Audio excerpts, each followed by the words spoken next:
الحمد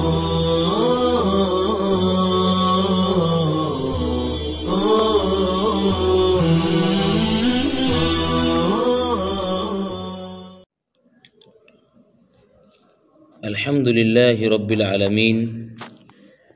والصلاة والسلام علی سید الانبیاء والمرسلین وآلہ وصحبہ اجمعین الی یوم الدین وصلی اللہ تعالی علی النبی الکریم وآلہ وصحبہ اجمعین۔ قال صاحب الوقاية واستمتاع ما تحت الإزار كالمباشرة والتفخيز ويحل القبلة وملامسة ما فوق الإزار وعند محمد يتقي شعار الدم أي موضع الفرج فقط ولا تقرأ كجنوب ونفساء سواء كان آية أو ما دونها عند الكرخي رحمه الله تعالى وهو المختار وعند الطحاوي رحمه الله تحل ما دون الآية هذا إذا قصدت القراءة فإن لم تقصدها نحو أن تقول شكرا للنعمة الحمد لله رب العالمين فلا بأس به ويجوز لها التهجي بالقرآن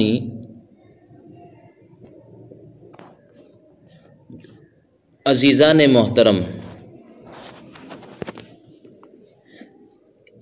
احکام حیض شروع ہے کہ بحالت حیض کون کون سی چیزیں مستورات کے لیے ممنوع ہو جاتی ہے، ناجائز ہو جاتی ہے۔ اس میں بتلایا نماز ہے، روزہ ہے، مسجد کا داخلہ ہے، اور چوتھے نمبر پر بتایا الطواف، بیت اللہ کا طواف کرنا، جس کی علت شارح وقایہ نے تو بیان فرمائی کہ طواف مسجد میں کیا جاتا ہے، البتہ یہ علت ناقص ہے، عدم جواز کی اصل علت جو کامل علت ہے وہ ہے اس لیے کہ طواف کے لیے طہارت شرط ہے، اور اس کا خلاصہ ہم اپنے پچھلے سبق میں کر چکے ہیں۔ اب پانچویں چیز جو ممنوع ہو جاتی ہے حیض کی وجہ سے، یا حیض اس کے لیے مانع ہے، وہ استمتاع ما تحت الازاری،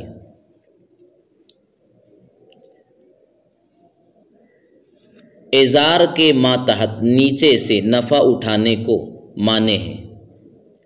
حیض مانے ہیں ما تحت الازار استمتاع کو، یعنی ازار کے نیچے فائدہ اٹھانے کو۔ اب فائدہ اٹھانے کی تفصیل شارح بیان فرماتے ہیں کل مباشرتی، جیسا کہ مباشرت یعنی جمع کرنا، والتفخیزی، تفخیص کے معنی ہے عورت کی دونوں ران کو ملا کر ان کے درمیان مرد کا ذکر داخل کرنا۔ البتہ اس حالت میں جو چیزیں حلال ہے آگے شارح نے اس کی تفصیل بیان فرمائی، وَيَحِلُّ الْقُبْلَةُ، بوسہ لینا حلال ہے، وَمُلَامَسَةُ مَا فَوْقَ الْإِزَارِ، اور ازار کے اوپر والے حصے کو چھونا۔ وعند محمد یتقی شعار الدم اے موضع الفرج فقط، اور امام محمد رحمۃ اللہ علیہ کے نزدیک صرف شعار دم یعنی موضع فرج سے پرہیز کرے۔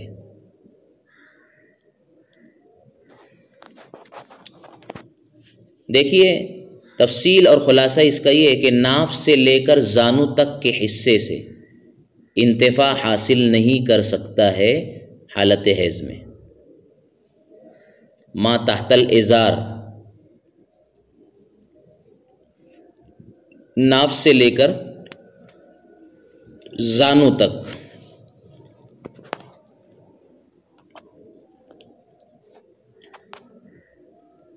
کیونکہ اب یہاں پر استمتاع کا لفظ استعمال کیا ہے، استمتاع ما تحت الازار، یہ تعبیر جو استعمال کی ہے صاحب وقایہ نے، دراصل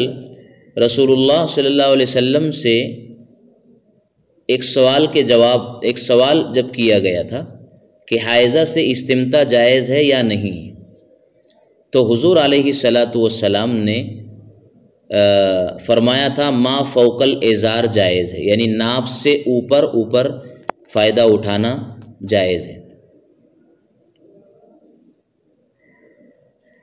تو آپ علیہ الصلاۃ والسلام کے الفاظ ہی کو یہاں پر مصنف نے دہرایا ہے، وہی تعبیر استعمال کی ہے کہ ناف سے لے کر زانو تک اتنا حصہ چھوڑ کر باقی حصے سے فائدہ اٹھانا جائز ہے۔ اس حصے کی ممانعت اس لیے ہے کہ حالت حیض میں چونکہ بیوی سے وطی کرنا حرام ہے، وَلَا تَقْرَبُوهُنَّ حَتَّى يَطَّهُرْنَ اور يَطْهُرْنَ، تو اگر ما تحت الازار اگر استمتاع کرے گا تو حرام جماع اور وطی میں مبتلا ہونے کا قوی اندیشہ اور خطرہ ہے، اس لیے اس حصے سے احتیاط کرے فائدہ اٹھانے سے تاکہ حرام میں واقع نہ ہو جائے۔ البتہ اس کے علاوہ جو حصہ ہے بدن ہے اس کی اجازت ہے، بوسہ لینا، ما فوق الازار اوپر والے حصے سے بوس و کنار کرنا وغیرہ جائز ہے۔ اس کے علاوہ ایک حدیث اور ہے جس سے امام محمد رحمۃ اللہ علیہ استدلال کرتے ہوئے فرماتے ہیں کہ سوائے وطی کے حائضہ عورت سے مرد ہر طریقے کا فائدہ اٹھا سکتا ہے، وطی کے سوا، اس لیے کہ حدیث پاک میں بات بیان فرمائی گئی ہے، آپ اسے شعار الدم سے تعبیر کیا، یعنی موضع فرج۔ شعار یہ لغت میں علامت کے معنی میں آتا ہے، اور ایک معنی اس کا محشی بتا رہے کپڑا جو بدن سے متصل ہوتا ہے، لیکن مراد یہاں پر جو ہے موضع دم اور موضع کرسف ہے جس کو فرج کہتے ہیں۔ تو حدیث پاک میں آپ علیہ الصلاۃ والسلام نے یوں بیان فرمایا ہے کہ حائضہ کے ساتھ نکاح یعنی جماع کے علاوہ ہر کام کر سکتے ہیں، اس لیے امام محمد رحمۃ اللہ علیہ صرف جماع کو حرام کہتے ہیں، باقی سب جائز ہے۔ آگے مزید احکام کو بیان کیا، وَلَا تَقْرَؤُوا كَجُنُوبٍ وَنُفَسَاءَ، حیض والی عورت قرآن نہیں پڑھیں گی جیسا کہ جنوبی اور نفاس والی عورت، جنوبی نہیں پڑھ سکتا ہے اور نفاس والی عورتیں قرآن کی تلاوت نہیں کر سکتی ہے۔ اب مذہب مختار تو یہی ہے کہ ایک آیت بھی نہیں پڑھ سکتی ہے اور ما دون الآیت ایک آیت سے کم مقدار بھی نہیں پڑھ سکتی ہے اس ناپاکی کی حالت میں۔ البتہ امام طحاوی رحمۃ اللہ علیہ ما دون الآیت کو پڑھنا اور اس کی قرات کو حلال کہتے ہیں، ما دون الآیت آیت سے کم حصہ۔ وہ استدلال اس طرح کرتے ہیں کہ نماز میں فرض و قرات فقرؤوا ما تیسر من القرآن، اس آیت پاک کی تفسیر جو کی گئی ہے کہ فرض و قرات 3 آیت ہے یا اس سے زیادہ مقدار، یا ایک بڑی آیت کی مقدار، یہ فرض و مقدار ہے، اگر اس سے کم ہو تو نماز صحیح نہیں ہوتی ہے۔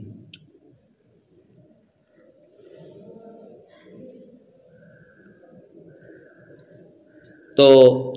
امام طحاوی رحمۃ اللہ علیہ نماز میں فقرؤوا ما تیسر من القرآن پر قیاس کر کے ما دون الآیت کا تلاوت کرنا جائز کہتے ہیں کہ اس آیت کی تفسیر سے یہ معلوم ہوا کہ فرض و قرات جو ہے وہ 3 آیت ہے یا ایک بڑی آیت ہے، پتہ چلا کہ ما دون الآیت یہ جائز ہے، لیکن یہ قیاس ان کا قیاس مال فارق ہے، اس لیے کہ ممانعت کے سلسلے میں جو حدیث وارد ہے وہ مطلق ہے، اس کا اطلاق اس اجازت کو اور اس جواز کو رد کر دیتا ہے، یعنی مطلق طور پر حدیث پاک میں حائضہ اور نفاس اور جنوبی کے لیے تلاوت قرآن کو ممنوع قرار دیا گیا ہے۔ جب مطلق ممنوع قرار دیا گیا ہے تو اس میں آیت بھی داخل ہے اور ما دون الآیت بھی داخل رہے گی۔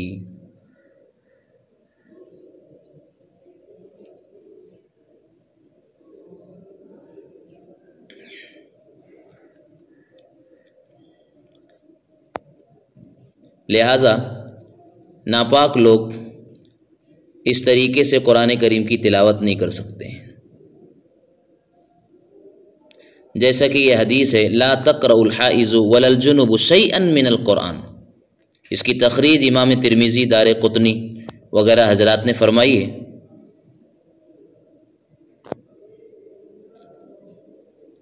لہٰذا حدیث پاک مطلق ہے، اس لیے قطعاً تھوڑی مقدار اور زائد مقدار کی بالکل اجازت نہیں ہوگی۔ اب حدیث پاک میں حائضہ اور جنوبی کا تذکرہ ہے، لیکن نفاس والی کا حکم بھی اسی میں رہے گا، اس لیے کہ بہت سے احکام میں نفاس کو حیض کے حکم میں مانا جاتا ہے۔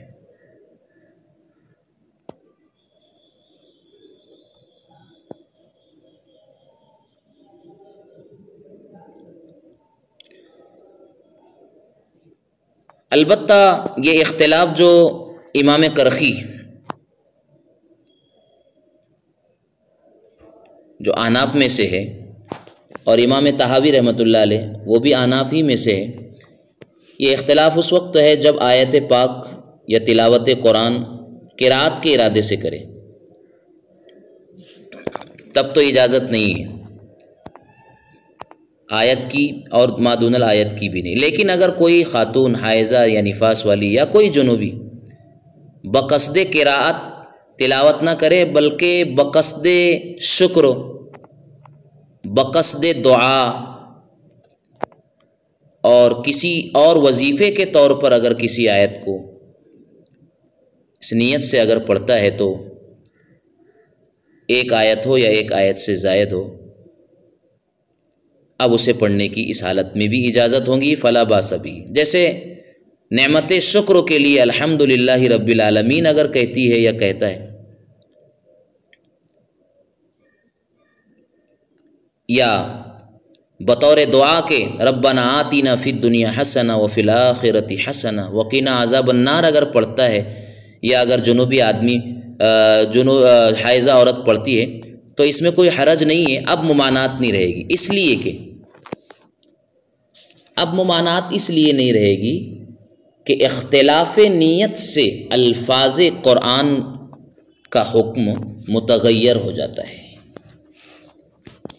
اختلاف نیت کے بدل جانے سے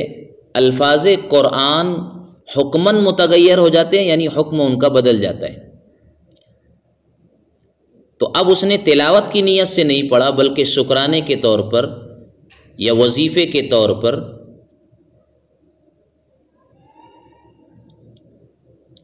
تب اس کی اجازت ہوگی۔ لیکن اگر کسی نے ایسی صورت پڑھی جس میں سوائے تلاوت کے دوسرا کوئی مفہوم اور ارادہ بنتا ہی نہیں ہے، جیسے کہ سورہ لہب ہے، تو یہ جائز نہیں ہوگا۔ اسی کو فرمایا ھذا اذا قصدت القراءۃ، یہ اختلاف اس وقت ہے جب قراءت کا ارادہ کرے، فإن لم تقصدها، اگر قراءت مقصود نہیں ہے، نحو ان تقول شکرا للنعمت، جیسے کہ نعمت کے شکرانے میں کہے الحمدللہ رب العالمین، الحمدللہ رب العالمین کہے، فلا باس بھی، تو اس میں کوئی حرج نہیں ہے۔ ویجوز لها التحجی بالقرآن، اور کیا چیز جائز ہے حائضہ اور نفاس والی کے لیے؟ تحجی بالقرآن، قرآن کریم کو ہجے کر کے پڑھنا بھی جائز ہے۔ ہجے کر کے پڑھنا، الگ الگ کر کے پڑھنا، کاٹ کاٹ کے پڑھنا، جیسے کہ مبتدی طلباء کو قرآن سکھانے کے لیے مکمل آیت کے ہجے کرائے جاتے ہیں، پھر ان ہجوں کو، ان مفردات کو مرکب کر کے، جوڑ کر کے انہیں تعلیم دی جاتی ہے۔ اس طرح ہجے کر کے پڑھنے میں کوئی اختلاف نہیں ہے۔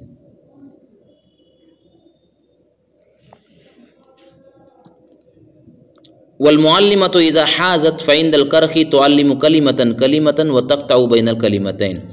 وعند التحاوی نصف آیۃ وتقطع ثم تعلم النصف الاخر۔ اب دیکھیے تلاوت قرآن کی ممانعت تو حدث اکبر والوں کے لیے، حیض، نفاس اور جنوبی کے لیے، لیکن اگر محدث بحدث اصغر ہے تو اگر وہ قرآن کو چھوئے بغیر قرآن مجید دیکھ کر یا زبانی تلاوت کرے تو جائز ہے، اس کے لیے ممانعت نہیں ہے۔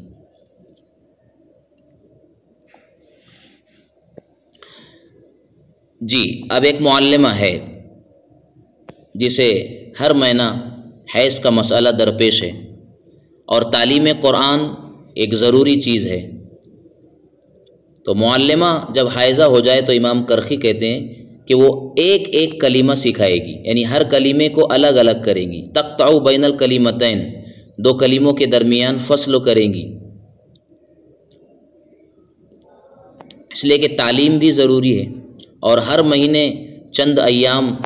اگر اس کو تعلیم قرآن سے روکا جائے تو بڑا حرج بھی لازم آئے گا، نقصان تعلیم ہے، اس لیے کلیمتاً ایک ایک کلمہ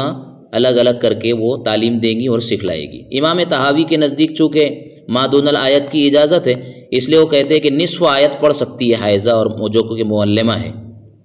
پھر کاٹ دے درمیان میں، فصل کرے، پھر دوسرا نصف پڑھ لے، اس طرح سے وہ تعلیم دے سکتی ہے۔ اب رہ گئی بات دعائے قنوت کی۔ دعائے قنوت کے سلسلے میں مشائخین کا اختلاف ہے۔ دعائے قنوت اللہم انا نستعینک ونستغفرک ونؤمن بک ونتوکل علیک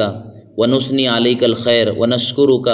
ولا نکفرک ونخلع ونترک من یفجرک اللہم ایاک نعبد ولک نصلی ونسجد والیک نسعى ونحفد ونرجو رحمتک ونخشى عذابک ان عذابک بالکفار ملحق، جو ہم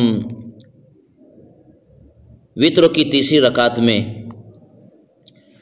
تکبیر کے بعد کہتے ہیں، یہ دعائے قنوت، اس کا پڑھنا بھی مکروہ تحریمی ہے۔ وجہ اس کی یہ ہے کہ حضرت عبداللہ ابن مسعود رضی اللہ تعالیٰ عنہ سے مروی ہے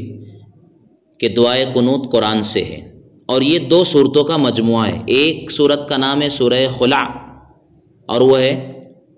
بسم اللہ الرحمن الرحیم اللہم انا نستعینک سے لے کر من یفجرک تک، اور دوسری صورت کا نام سورہ حفد ہے، اور وہ ہے بسم اللہ الرحمن الرحیم اللہم ایاک نعبد بالکفار ملحق تک۔ لیکن ان دونوں کی تلاوت منسوخ ہو گئی۔ امام سیوطی رحمۃ اللہ علیہ نے در منصور میں یہی بات بیان فرمائی ہے۔ البتہ جمہور صحابہ کے نزدیک یہ قرآن سے نہیں ہے۔ یہ عبداللہ ابن مسعود رضی اللہ تعالیٰ عنہ اس کی روایت تھی کہ یہ قرآن سے ہیں اور یہ دو صورتوں کا مجموعہ ہے جس کی تلاوت منسوخ کر دی گئی ہے، لیکن جمہور صحابہ کے نزدیک یہ قرآن کریم کا حصہ نہیں ہے، اور یہی بات صحیح بھی ہے۔ وجہ اس کی اور بنیاد اس کی یہ ہے کہ اس کے آغاز میں بسم اللہ پڑھنا مسنون نہیں ہے۔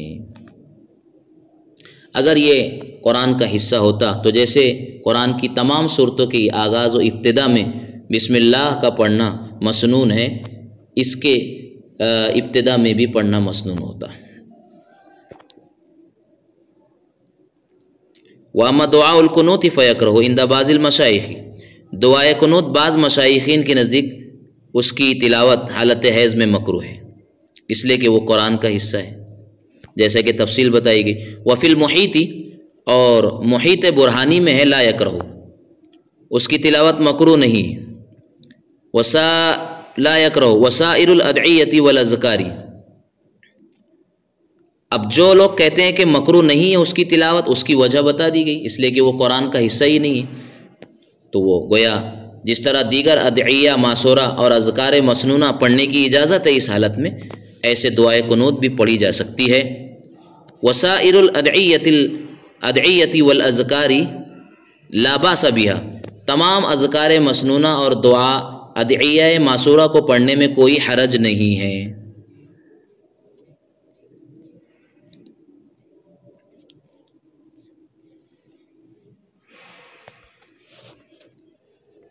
جی،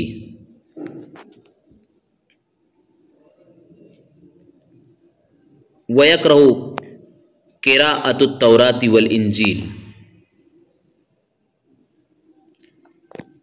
تورات اور انجیل کا پڑھنا یہ بھی مکروہ ہے، مکروہ تحریمی ہے۔ اس کی کیا وجہ ہے؟ اس کی وجہ یہ ہے کہ آسمانی کتاب ہونے میں یہ قرآن کریم کے ساتھ شریک ہے،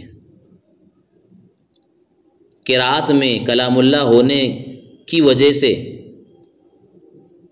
یہ مشترک ہے قرآن کے ساتھ، لہٰذا ان کی بھی تعظیم لازمی ہے جس طرح قرآن کی تعظیم لازمی ہے۔ اسی طرح زبور ہے اور دیگر آسمانی صحیفوں کا حکم بھی یہی ہوگا۔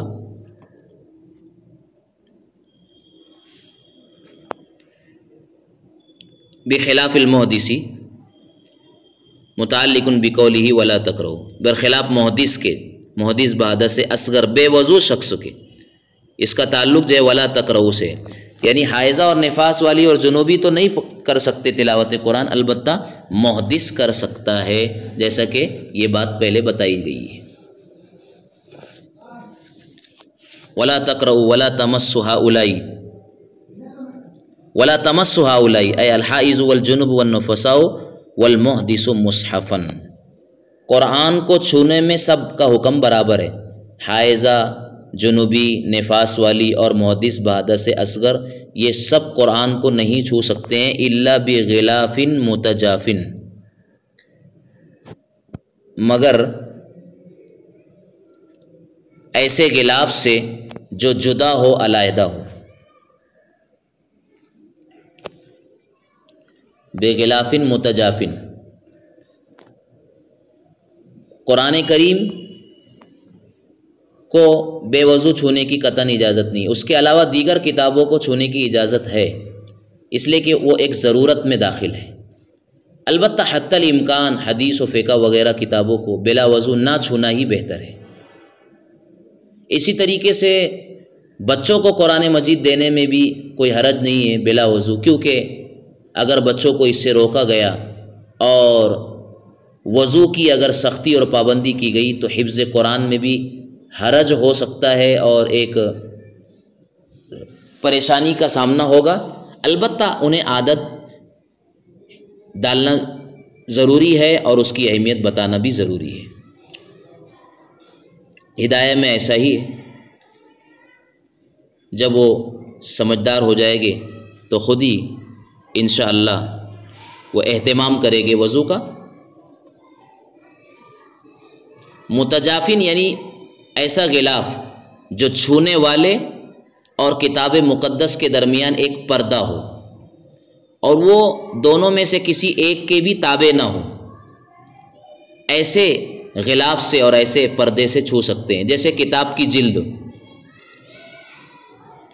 یہ کتاب کے تابع، یا چھونے والے کی آستین، یہ چھونے والے کے تابع، ایسا نہ ہو، اس کو کہتے ہیں غلاف متجاف، بغلاف متجاف اے منفصل عنہ، جو مصحف سے جدا ہو اور خود چھونے والے سے بھی جدا ہو۔ چنانچہ ناپاک شخص اپنی آستین سے نہیں چھو سکتا ہے، اس لیے کہ وہ اس کے بدن سے متصل ہے۔ اللہ تعالیٰ ان مسائل کو سمجھ کر عمل کی توفیق عطا فرمائے۔ اگلی باتیں انشاءاللہ ہم آئندہ سبق میں پیش کرنے کی کوشش کریں گے۔ اللہ تعالیٰ ہمیں اس پر عمل کی توفیق عطا فرمائے۔ وآخر دعوانا ان الحمد للہ رب العالمین۔